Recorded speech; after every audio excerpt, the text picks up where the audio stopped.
I always imagined our 40th anniversary would be a celebration of everything we had built, our love, our family, our life. But instead, it became the day my heart shattered into 1,000 pieces. As he walked out the door, leaving nothing but silence in his wake, I realized the man I had loved for 4 decades had already left me long before he ever left the house. And in that moment, standing there alone, I couldn't breathe. How had I lost myself so completely that I didn't even know who I was anymore? I didn't expect it to happen that way, on our 40th anniversary. But I suppose the signs had been there for years, if I were honest with myself. 40 years. It feels like a lifetime, doesn't it? At least it does when you're married to someone, for that long. It's not just the years, but the memories, the shared laughter, the quiet nights, the promises that once felt so solid and sure. And then, just like that, one moment, one decision, and it all starts to unravel. It wasn't always like this. When Jim and I first met, I was a fresh-faced 23-year-old full of hope and naive ambition. He was older, 35 at the time, a man who had already seen his fair share of life. His brown hair was peppered with just a few gray strands, and his eyes, they were the kind of eyes that seemed to understand the world in ways I didn't. There was something so comforting in the way he spoke, the way he held me close. For years, I thought we were the exception to the rule, the couple that would never falter. But now? Well, now I'm 55, and those same eyes that once promised me forever now seem distant, as if I'm just another face in the crowd. I could feel him slipping, away long before that night, but I was too scared to acknowledge it. The little things, like his increasing silence at the dinner table, the way he stopped laughing at my jokes, the way he came home later and later each night, smelling like a different perfume. I convinced myself it was nothing. It was just a phase, just stress from work, just him getting older. But there's only so much denial one can live in before reality slaps you in the face. The morning of our anniversary, I woke up early. The sunlight was soft, just beginning to pierce through the curtains, casting a golden hue on our bedroom. I had spent the last few weeks planning for the day, anticipating the flowers, the dinner at the restaurant we had loved for years. I bought a new dress, a soft lavender number that Jim had always liked. I made sure the house was perfect, everything in its place. I was ready to celebrate. After all, 40 years together should mean something, shouldn't it? Jim, however, wasn't ready.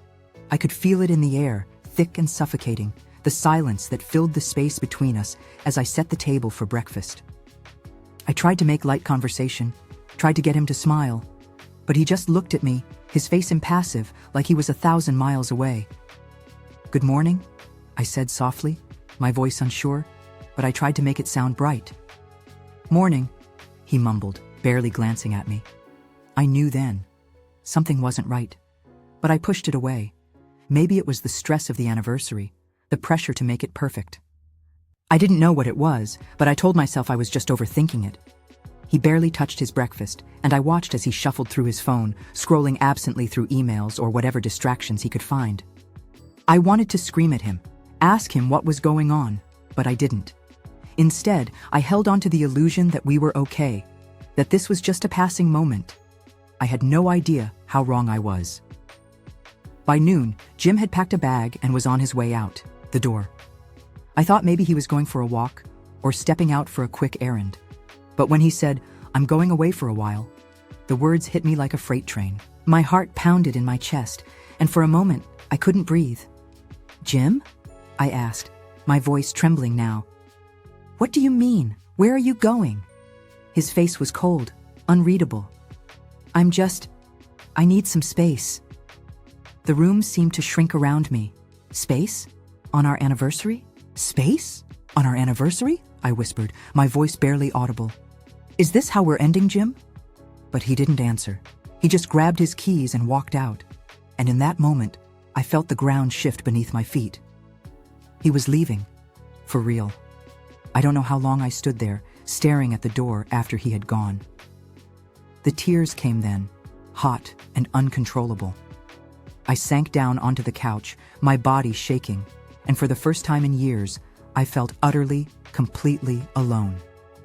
The love of my life, my partner, my confidant, the father of my children, had just walked away. But little did he know, as he left me behind, that I wasn't the one who was helpless. I wasn't the one left in the dark. I had a secret, and it was a secret that would change everything. The house felt too quiet after Jim left. It was as if the walls themselves had absorbed the emptiness his departure left behind. I walked through each room, touching the furniture, the pictures on the walls, the items we had collected together over the years. It all seemed so surreal.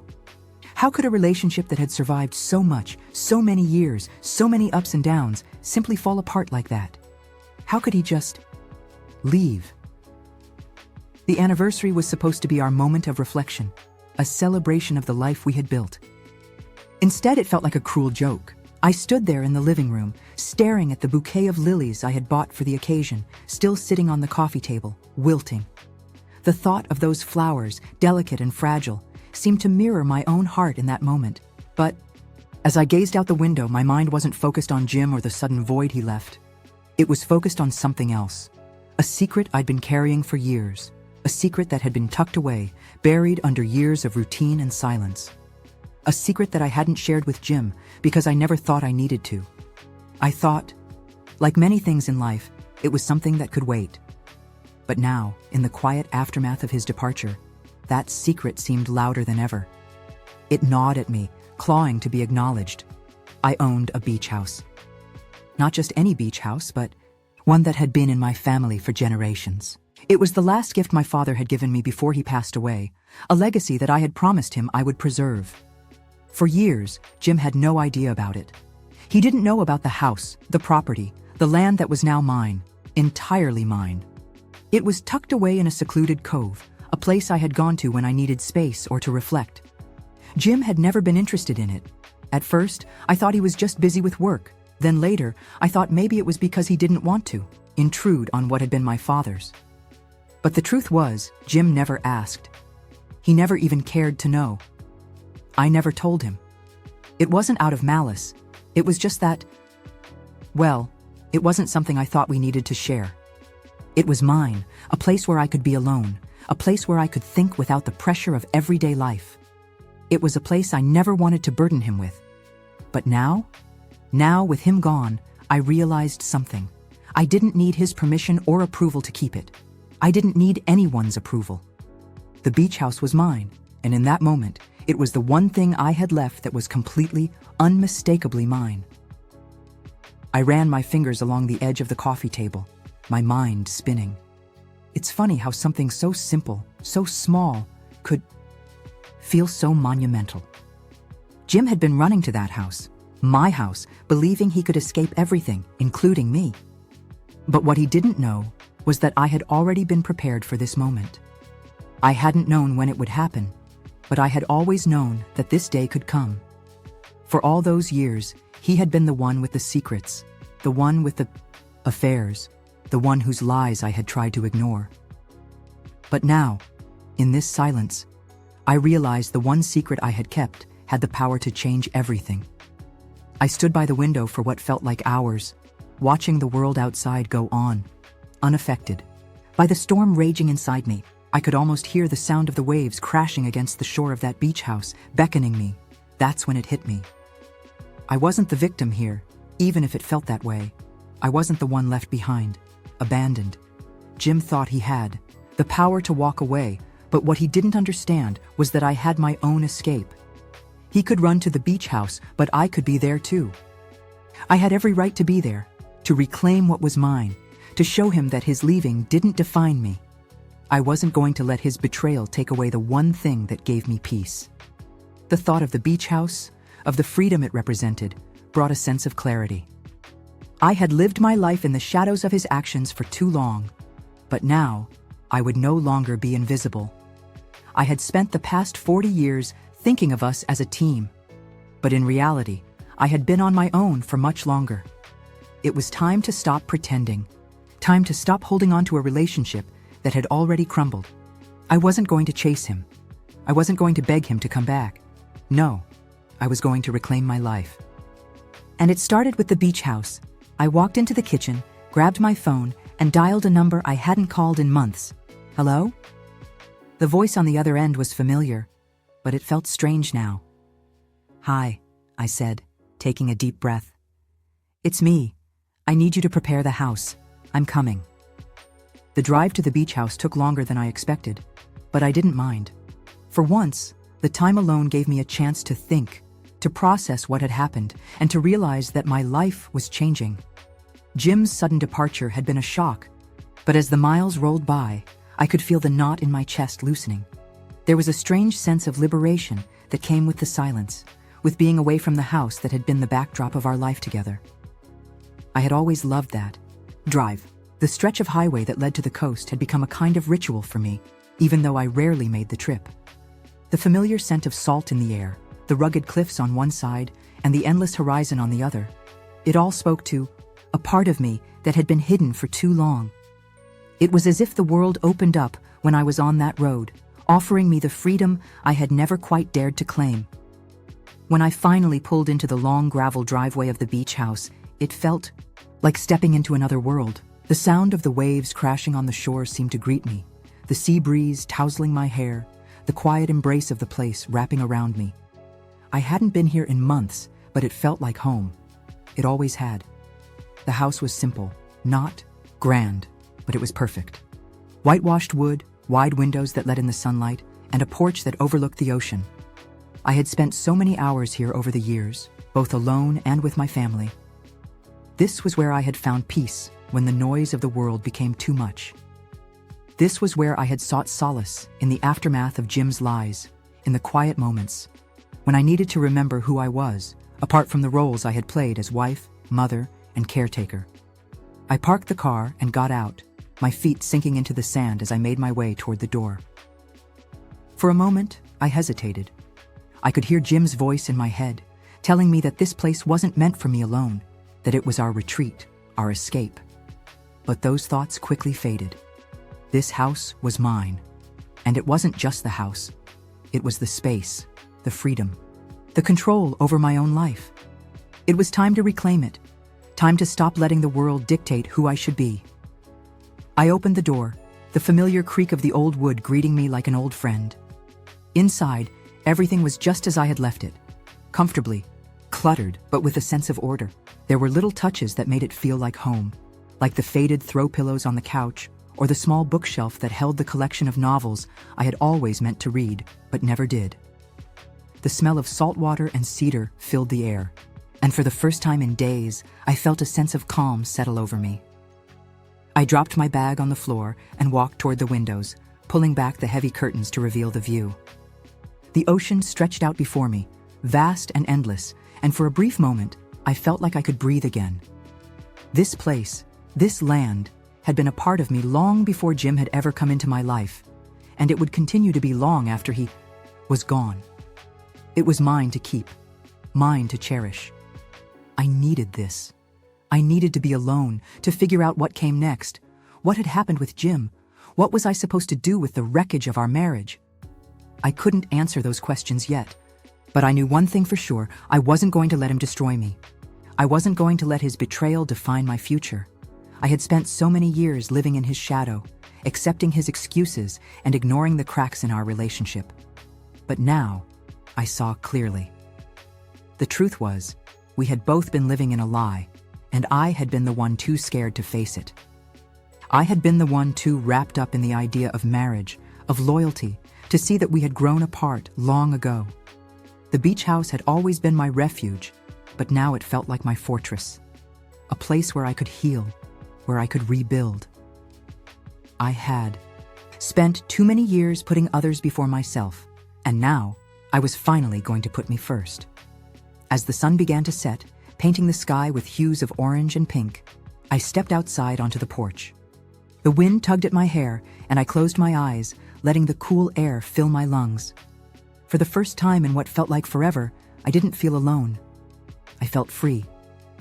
I stayed there for hours, watching the waves crash and retreat, lost in my thoughts. I knew I couldn't stay here forever. I couldn't run from my life no matter how much I wanted to.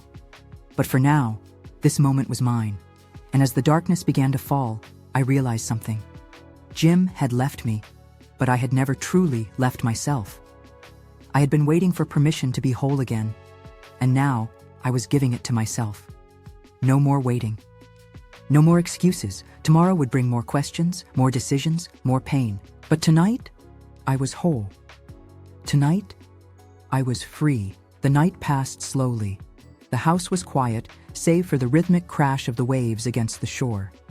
The kind of quiet that invites deep thinking, but also a certain kind of stillness that feels unsettling when you're facing the aftermath of a life that's suddenly changed.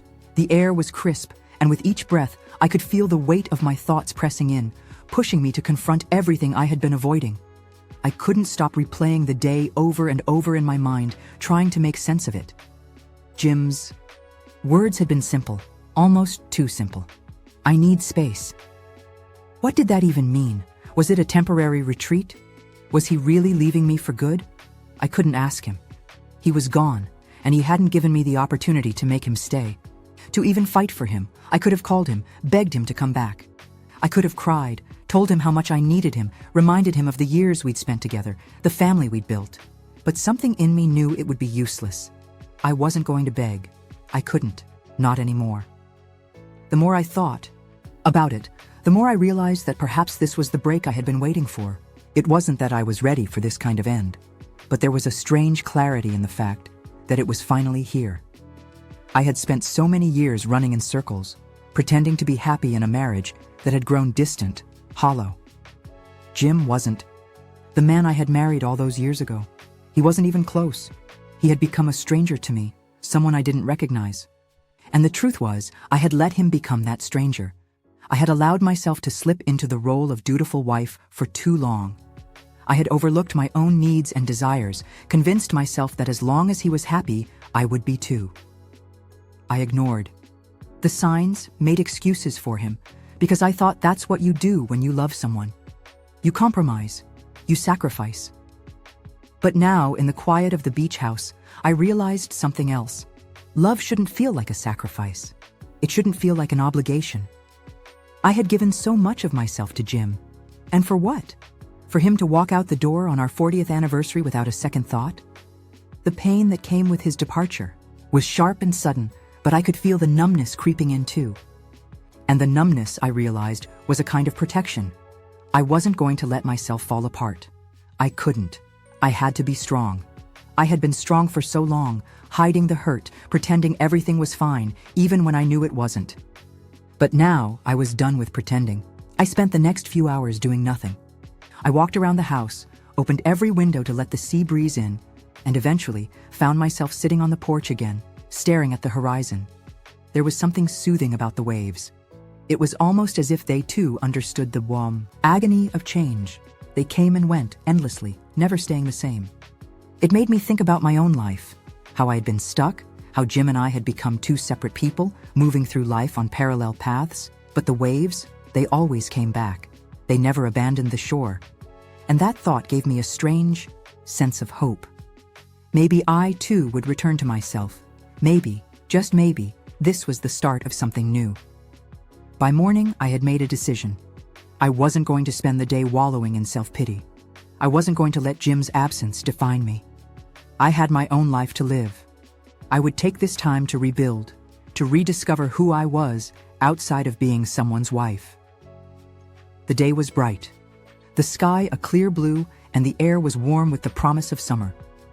I grabbed my keys and headed out to the small cafe down the road, the one that had been a part of this town for as long as I could remember, the one that Jim and I used to visit on lazy Sunday mornings. I didn't need Jim there to enjoy it. As I walked into the cafe, the bell above the door chimed, and a sense of familiarity washed over me. The smell of fresh coffee and baked goods filled the air, and the friendly chatter of the locals made me feel a little less alone. I ordered my usual, a cappuccino with a slice of blueberry muffin, and took a seat by the window, letting the warmth of the sun soak into my skin. It felt good to be out of the house, to be doing something simple and normal again. It felt like I was taking a small step forward, one that Jim wouldn't be a part of. And for the first time in a long time, that didn't feel like a loss. Opened the local paper, though I wasn't really interested in reading. My mind was too consumed with everything that had happened. But as I sat there sipping my coffee, I realized something. I hadn't given myself the space to grieve yet, to truly process what had just happened. And that was okay. I didn't need to have all the answers right now. I didn't need to figure everything out in one go. I wasn't in a hurry anymore. The future wasn't going to be shaped by Jim's departure. It was going to be shaped by me. The next few days passed in a blur of small decisions. I had never realized how much of my life had been centered around Jim until I was suddenly alone. I could feel it in the way I moved through the house, in the way I no longer had to adjust my schedule to fit his needs. At first, it was unsettling. Every corner seemed to remind me of him. His worn slippers by the door, the half-empty spot. At the dining table, the coffee mug he always left on the counter in the morning. It all felt foreign and strange. I wasn't sure how to fill the spaces he left behind, but I was beginning to realize I didn't have to. I didn't need to fill those spaces with memories of him. I needed to fill them with me. One morning, I found myself standing in the hallway, staring at a row of photos. Photos of our younger days, our wedding, the kids' graduations, vacations we'd taken. The smiles in those pictures felt like a lifetime ago, a life that no longer existed. The love we once shared was a distant memory, something I clung to like a lifeline even though I knew, deep down, it was gone. But instead of looking away, I reached out and touched the frame of one of the photos, the one from our honeymoon, taken on a beach much like the one outside the window. Jim had been holding my hand, smiling that wide grin that always made me feel safe. I had looked at him then and thought there was nothing that could break us. I was wrong. The thought of Jim standing on that beach with me all those years ago hit me with a wave of emotion I hadn't expected. The anger, the betrayal, it was all there, seeping up from the depths I'd buried it in. But I didn't cry. No, this time, I didn't let the tears come. This time, I let the pain sit with me for a while. I let it be real. For too long, I had ignored the cracks in our marriage, glossed over the things that bothered me. Jim's infidelity, his constant disregard for my needs, it was all swept under the rug. But no more. I wasn't going to pretend anymore. I wasn't going to bury it all. I had spent so much of my life trying to be the woman he needed, the woman who didn't complain, who didn't make waves.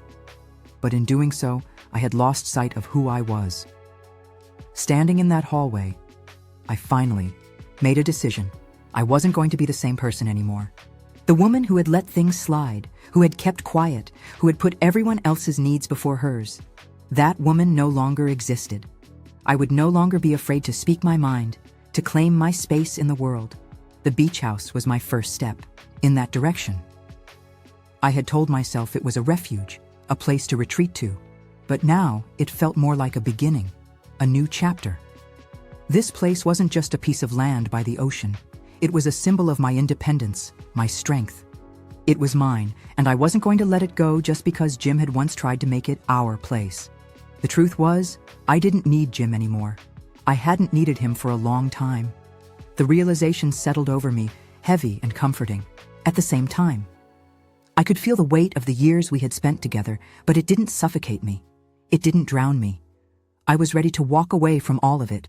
The lies, the half-hearted attempts at love, the compromises that never felt like true choices. That afternoon, I took a long walk down the beach, the sand warm beneath my feet, the ocean stretching endlessly before me. There was something healing about the vastness of it all, something grounding about the way the tide moved in and out, as if reminding me that life was a constant ebb and flow. There was no finality, no end to the story. It just kept moving, whether I was ready for it or not, and I was ready. I wasn't ready for a relationship or to jump back into the dating pool. No, that wasn't what I needed. I needed to rebuild myself first. I needed to rediscover the things I had lost along the way, the things I had once loved, the dreams I had abandoned, the parts of me I had forgotten about. I needed to remember what it was like to live for myself again.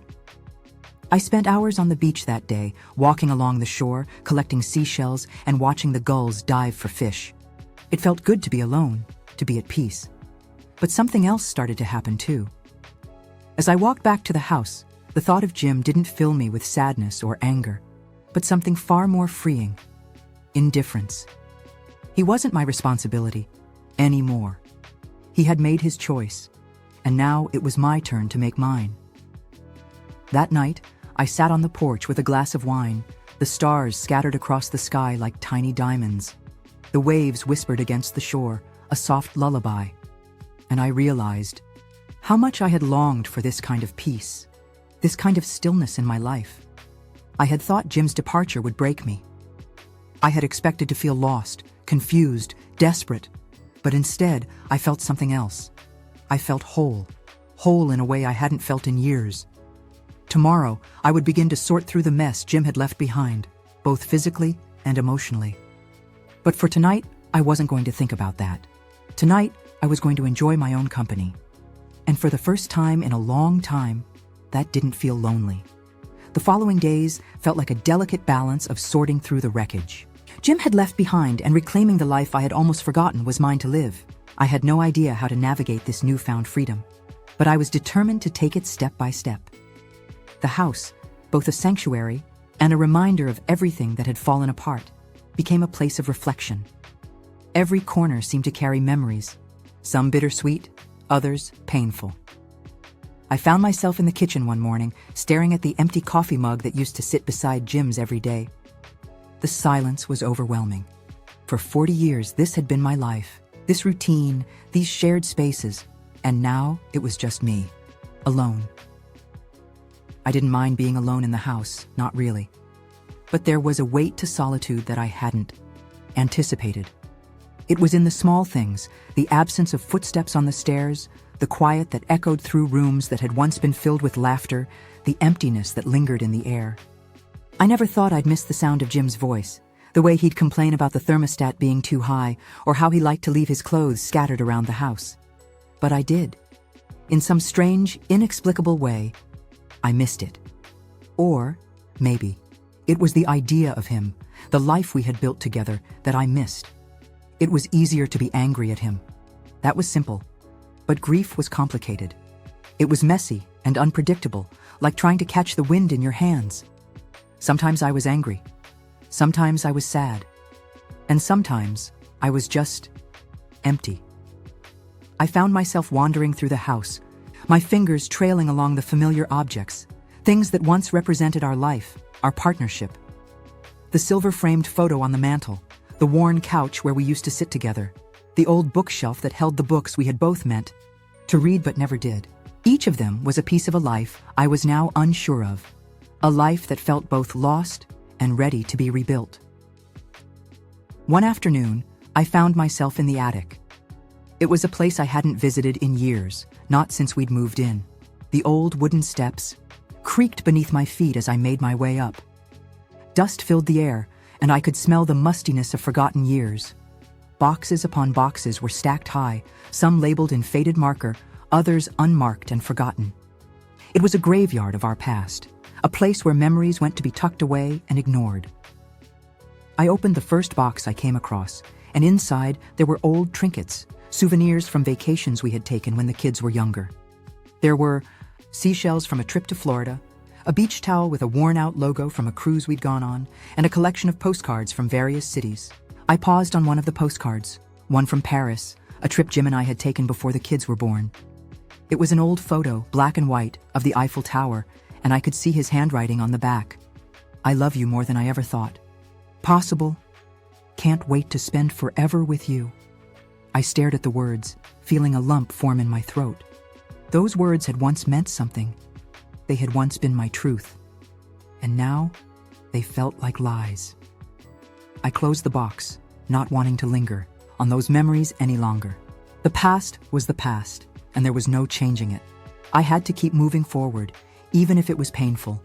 The more I spent time in the house, the more I began to reclaim it. It wasn't just a place Jim and I had lived together. It was my space, my sanctuary, my home.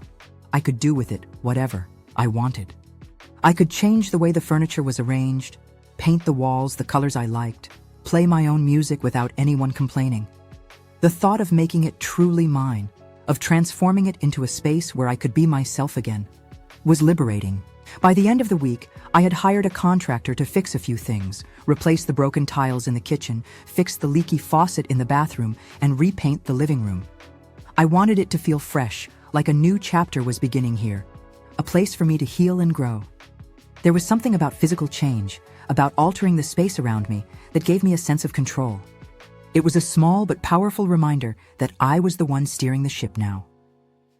As the days passed, I found myself doing things I hadn't done in years, things I had given up when I had focused all my energy on Jim. I started reading again. Picked up books I had left unfinished, delving into stories that took me to other worlds, far away from the pain I had been carrying. I started cooking again, not out of obligation, but because I wanted to. I made my favorite dishes, the ones Jim had never liked but I had always loved. It felt like I was learning how to take care of myself again, how to indulge in small pleasures without feeling guilty. One evening, as I sat at the kitchen table, enjoying a simple dinner of roasted vegetables and wine, I realized something. I wasn't just going through the motions anymore. I wasn't just surviving. I was starting to live again. The phone rang, snapping me out of my thoughts. I glanced at the screen. It was a call from the kids. I hadn't heard from them in a few days. Mom? It was Sarah's voice on the other end, her tone soft and hesitant. How are you? I smiled, even though I knew she couldn't see me. I'm good, honey. I'm doing okay. There was a pause on the other end, a hesitation before she spoke again. You know, we've been talking, and we're really worried. About you. Are you sure you're okay? I took a deep breath, feeling the weight of her concern. It wasn't that I wasn't okay, it was just that I was still figuring it out. I'm fine, really. Just trying to adjust. But I'm okay, sweetie. I promise. She sighed, her voice a little lighter. Well, if you need anything, you know we're here. You're not alone. I could feel the love in her words, the worry mixed with the unspoken support. And in that moment, I realized something. I wasn't alone, not truly. I had my children, I had my friends, and I had this house, this place that was becoming a reflection of the woman I was finally allowing myself to be. I wasn't sure what the future held. I didn't know where this journey would take me. But I was no longer afraid to walk it. For the first time in a long time, I felt hopeful. A few days later, I found myself back at the beach house, standing in front of the large mirror in the bedroom. The reflection staring back at me was one I hadn't seen in years, the woman who had been buried beneath roles and expectations. My hair, a little grayer than I remembered, framed a face that had grown soft with age and hard with experience. I hadn't realized it, but time had left its mark on me, not just physically, but emotionally as well. I was a stranger to myself in some ways. I touched my face lightly, running my fingers along the lines that had deepened over the years. Laugh lines, they were called. I had never truly understood why people called them that until now. They weren't just marks of happiness, as I had once thought. They were also the lines of every difficult conversation, every argument, every sleepless night. They were the tracks of a journey I hadn't expected to take, but here I was, looking at myself and seeing someone different, someone stronger. I hadn't truly looked at myself like this in years. It wasn't about vanity. It was about acknowledging the person I had become after all these years, after all the things I had endured. Jim had walked away from me, but in doing so, he had unknowingly opened my eyes to the life I had neglected. Took a deep breath and turned away from the mirror, walking over to the window. The view was breathtaking. The ocean stretched for miles, the gentle waves meeting the shore in a soft, rhythmic dance. It had been Jim's dream for us to live by the water. He had always romanticized the idea of oceanfront property, of watching the sunset together every night. It was a dream I had indulged because, at the time, I thought it was our dream. But now, it was just mine. I hadn't realized how much he had pulled the strings of our life until he was gone. Every decision we had made, where we lived, how we spent our weekends, even the places we visited, had been influenced by him, by his preferences, his wants. I had been content to let him lead, content to support him, because I believe that's what you did in a marriage. You compromised.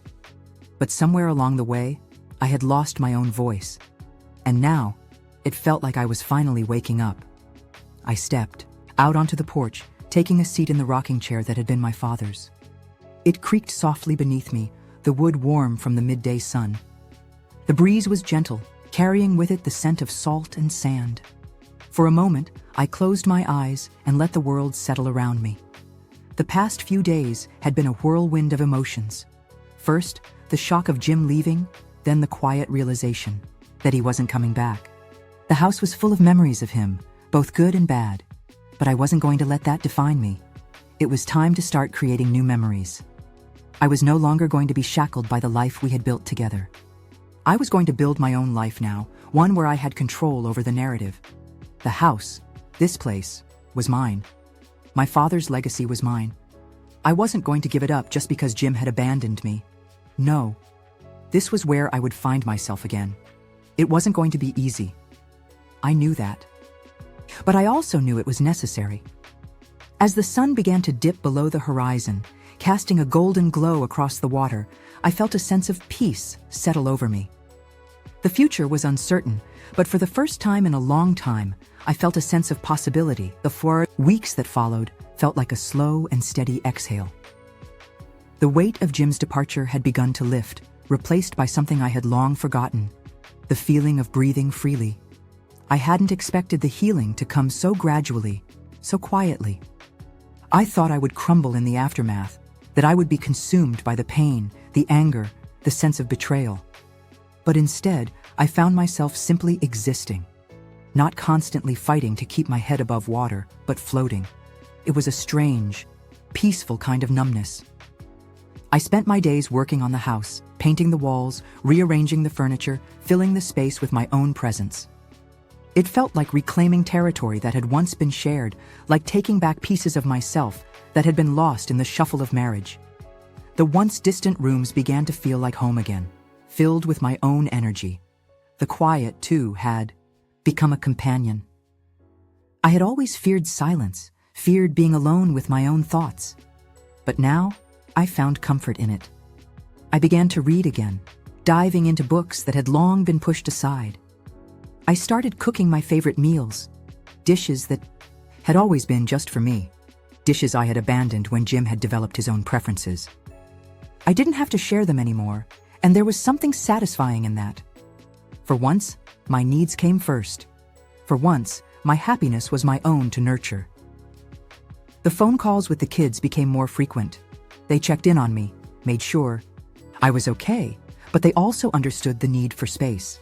They knew I was finding my way back to myself, and they supported that. They understood that the path I was walking was mine to choose, and they weren't going to rush me through it. One afternoon, Sarah called with an idea. She was coming into town for a few days and suggested we go to the local farmer's market together. It was an innocent suggestion, but for some reason, it felt like a small yet significant step. "Mom," she said, her voice light and cheerful, "you've been holed up in that beach house for far too long. I think it's time you get out and enjoy the world again. We'll grab some fresh produce, maybe some flowers for the house, and have a nice lunch. Just the two of us." I smiled, the warmth of her invitation filling me with a sense of gratitude. "I'd like that," I said, my voice steadier than I expected. "I'd really like that." And just like that, I felt something stir within me, a glimmer of excitement, of joy, of the possibility of life beyond the walls of this house. It was a small moment, a simple gesture, but it meant everything to me. I was ready to step back into the world. Not as Jim's wife, not as the woman I had once been, but as myself, just me. The healing wasn't going to be linear, I knew that. But I also knew that for the first time in a long time, I was moving in the right direction. It was slow, it was quiet, but it was mine. And that was enough for now. The days began to blend together, and for the first time in months, I felt like I was living again. Not just surviving, not just going through the motions, but truly living. There was a rhythm to my days now. I'd wake up early, walk the beach, take time for myself, then turn my attention to whatever small task I had decided needed my focus that day.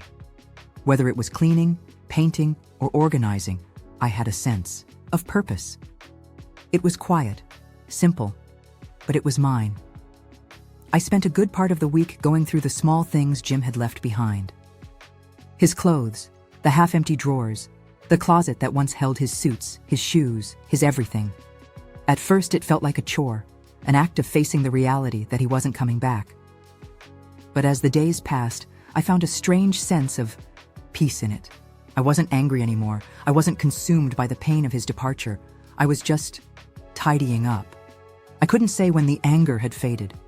It had been slow, like the retreating tide, creeping away bit by bit, until one day I realized it wasn't there anymore. Sure, there were moments when the hurt would hit me in waves, like the sting of a forgotten wound. But they passed quickly, like storm clouds dissipating after a brief burst of rain. The phone call with Sarah had been a turning point. She and I had always been close, but I had noticed that our conversations had shifted. She wasn't just my daughter anymore. She was also becoming my friend. Someone I could talk to without the weight of pretense, without the old role I'd always played. It was comforting to know that no matter what, I wasn't alone in this new phase of life. The night after the farmer's market trip, I sat in the living room, the soft light from the lamps casting shadows on the walls. I had spent the afternoon with Sarah, picking out fresh vegetables, flowers for the porch, and an assortment of handmade soaps.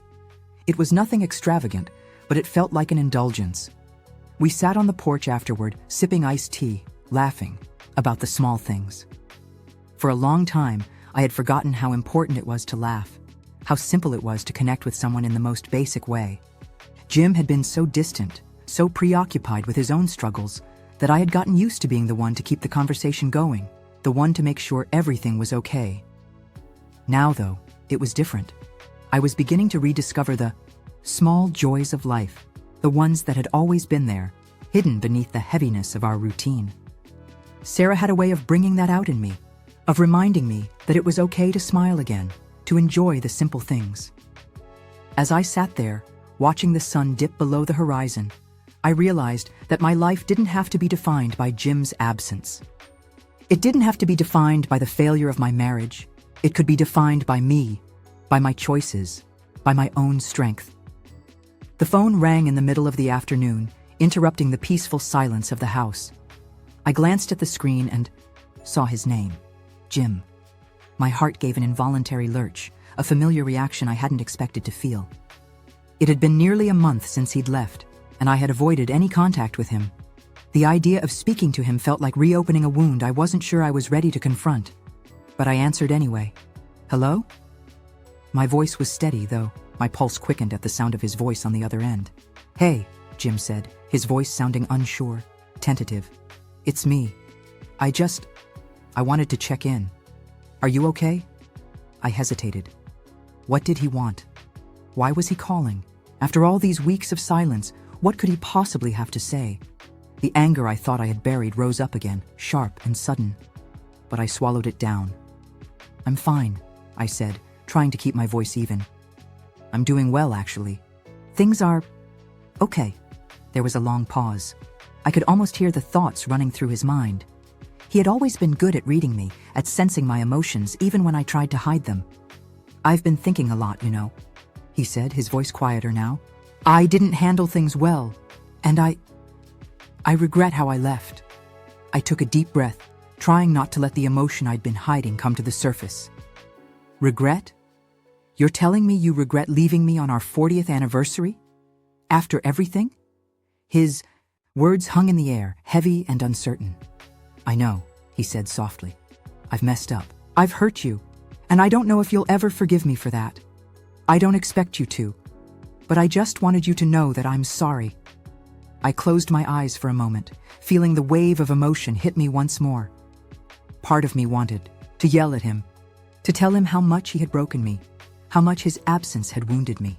But the other part of me, the one that had been growing stronger in these past weeks, knew better. I didn't need to fight him. I didn't need his apology to move on. Jim, I said, my voice steady but firm. I appreciate that, but honestly, I don't need your apology anymore. I've already forgiven you. I had to. For myself, not for you. There was a long silence on the other end. I don't want to fight anymore, I continued, but I also don't want to go back to what we were. I'm moving on, Jim. I'm not angry anymore, but I'm also not waiting for you. I'm building something new, something that doesn't involve you. I need to let go of what we had, for my own peace. I could hear him exhale softly on the other end of the line, and in that moment, I knew he understood. I get it, he said quietly. I just wanted you to know. I hope you find happiness. I really do. I didn't know what to say to that. He had never been good with words, but somehow, I knew he meant it. I hope you do too, I said, my voice softening. Goodbye, Jim. And with that, I hung up. I stood in the middle of the living room for a moment, letting the silence of the house wash over me again. It was over. Officially, finally, over. And for the first time in so long, I felt a sense of peace, of finality. The future was mine to shape, and I was ready to step forward into it. The days after that phone call were quieter, more peaceful. I hadn't expected it to feel so calm, but I realized that the weight of unresolved emotions had been holding me back in ways I hadn't fully understood until that moment. Jim's departure had shattered me, but his apology, though late, allowed me to piece myself back together. The freedom that came with letting go was overwhelming. It wasn't about not caring anymore. It was about no longer letting his actions define my future. I was free. Free from the constraints of our marriage, free from the weight of old wounds, and most importantly, free to be myself again. The beach house, which had once felt like a place of isolation, had slowly transformed into a sanctuary of possibility. The sound of the waves no longer echoed with the pain of lost love. Instead, they became a constant reminder that life, like the tide, ebbs and flows.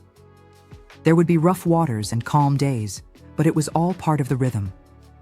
I spent more time on the beach, taking long walks, watching the gulls soar above me, listening to the whispers of the wind. I had come to understand that these moments of solitude weren't a punishment. They were an opportunity for reflection and growth. And slowly, I began to realize that the woman walking along the shore, the one who had weathered the storm of betrayal and heartache, was stronger than she had ever been before.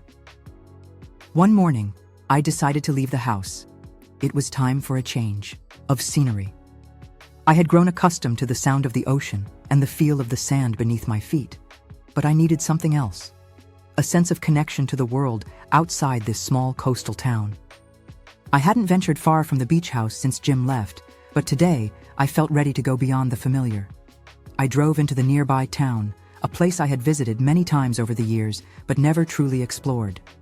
The streets were lined with old brick buildings, charming cafes, and small shops with colorful window displays. I hadn't realized how much I had missed the simple act of browsing, of being part of the world outside my own thoughts. I wandered into a little bookstore, the kind that had a cozy, lived-in feel. The air smelled of paper and ink, and the walls were lined with books of every shape and size. I wandered through the aisles, picking up a few novels that caught my eye, lost in the quiet comfort of the place. As I was checking out, the woman behind the counter smiled at me. "You've got a good eye," she said, glancing down at the books in my hands. "Any specific author you're into?" I hesitated for a moment before answering. "I used to read a lot," I said, "but I guess I'm rediscovering what I like."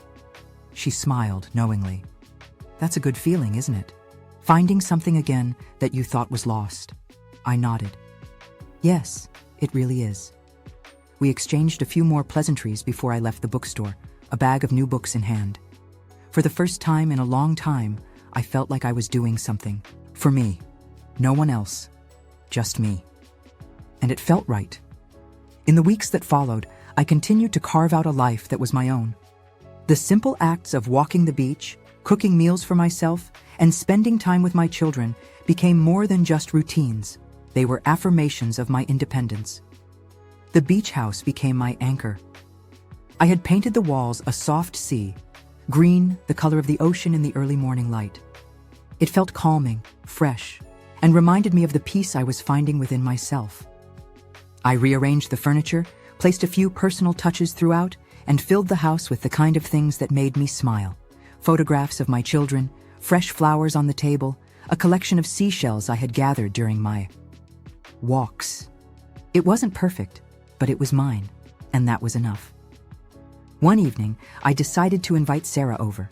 She had been checking in regularly, but we hadn't spent much time together outside of our brief phone calls. I wanted to show her the progress I had made, to let her see that I was truly okay. She arrived at the house around 5 p.m. just as the sun was beginning to set. I had prepared a light dinner, roasted chicken, salad, and some bread fresh from the bakery in town. The smell of the food filled the air as she stepped inside, and for a moment, I just watched her take in the changes. The house was different, quieter, but it felt warmer now, more inviting. "It looks beautiful, Mom," Sarah said as she looked around, her eyes lingering on the fresh paint, the soft lighting, the small touches I had added to make it feel like home. "Thanks," I said, smiling. "I've been working on it. It's a good place to be." We sat down to eat, and the conversation flowed easily between us. We talked about everything and nothing, about the books we were reading, the changes in the town, even about Sarah's work. There were no heavy discussions about Jim, no questions about how I was coping. For once, the conversation didn't revolve around the pain I had endured. It was simply a conversation between a mother and daughter, two people who were reconnecting, in a way we hadn't for a long time. After dinner, we went out onto the porch, the sky now a deep shade of purple, the stars just beginning to appear. Sarah leaned back in her chair, a contented sigh escaping her lips. "You're really doing well, aren't you?" she said softly, her gaze on the horizon. I looked at her, taking a moment to gather my thoughts before answering. "I am," I said, my voice steady. "I'm finding myself again, Sarah. I didn't realize how much of me I had lost until I had the chance to find it again." She nodded, a quiet understanding passing between us. "I'm proud of you, Mom." And just like that, in that simple exchange, I realized how far I had come. For the first time in a long time, I felt a sense of peace settle in my heart. I wasn't the woman I had been when Jim walked out the door on our anniversary. I wasn't the woman defined by the past. I was becoming the woman I had always been meant to be. The months drifted by slowly, but they weren't empty. They were filled with life, filled with moments that mattered. I found myself settling into a new rhythm, a life that was mine, and mine alone, and with each passing day I felt stronger. The house, once a symbol of everything I had lost, became a sanctuary, a place where I could nurture myself, a place where I could rebuild. The beach, the waves, the sand. They had all become my companions, a constant reminder that life goes on, even after the hardest storms. I spent more time with my friends. I reached out to people I hadn't talked to in years, realizing that I had neglected these relationships in favor of a marriage that had consumed too much of my energy. We would meet for coffee, talk about everything under the sun, our kids, the town, and yes, sometimes even Jim. But I no longer felt anger when I spoke of him. He had become a chapter of my life, one that was no longer holding me hostage. I also took up new hobbies, painting, something I had always wanted to try but never had the courage to. I wasn't good at it, not yet, but there was a freedom in it. In picking up a brush and not worrying about whether I would make a mistake, in letting the colors swirl and blend as I pleased. It felt like a metaphor for my life, messy, chaotic, but beautiful in its own way. I even joined a local book club, something I had never done before. It was a small group of women, all around my age, and we would meet once a month to discuss the books we were reading. It was something simple, but for the first time in ages, I felt like I was connecting with people who saw me for who I was, not just as a mother or a wife. I wasn't defined by anyone's expectations, but my own. The more I ventured out, the more I realized that life wasn't something to be survived. It was something to be embraced. There were days when I still felt the weight of Jim's absence, when the ache of the past crept in, but they became fewer and farther between. I had learned to live in the present, to savor the moments, no matter how small they seemed. One evening, as I walked along the beach, I found myself thinking about everything that had brought me to this point. The heartbreak, the loneliness, the grief, and yes, even the anger. But I also thought about the growth, the strength, and the person I had become. The ocean was calm that night, the water glowing with the soft light of the moon. I stood there, watching the waves roll in, and I realized how far I had come. For the first time, I felt a deep sense of gratitude. Not for Jim, not for the pain, but for the journey I had taken. It had been painful, yes, but it had also been transformative. It had brought me to a place of peace, a place where I could finally see myself as worthy of love and happiness, not just from others, but from myself. The beach, the house, the life I had now, all of it was mine. And I was learning how to love it, how to love myself. It was a few days before the holidays, and I found myself standing in front of the window of the beach house, watching the sun rise over the horizon. The sky was painted in soft hues of pink and gold, and the ocean shimmered in the early morning light. There was something peaceful about it, something that filled me with hope. The house was quiet, the only sound the occasional crash of waves against the shore. I had grown accustomed to the silence, and rather than feeling lonely, it now felt like a companion. I had spent the last year slowly rebuilding my life. It hadn't been easy, and there were moments of doubt, moments when the pain of the past felt like it would swallow me whole. But each day had been a step forward, a step toward healing. I had let go of the anger, the bitterness, and the grief that had once consumed me. I had forgiven Jim, not for him, but for me. I had learned to stand on my own, to be strong, to find joy in the simplest of things. I had learned to love myself again, to appreciate the person I had become, the woman who had survived and thrived, even in the face of loss. The phone rang, snapping me out of my thoughts. I smiled when I saw Sarah's name on the screen. "Hi, Mom," she said cheerfully when I answered.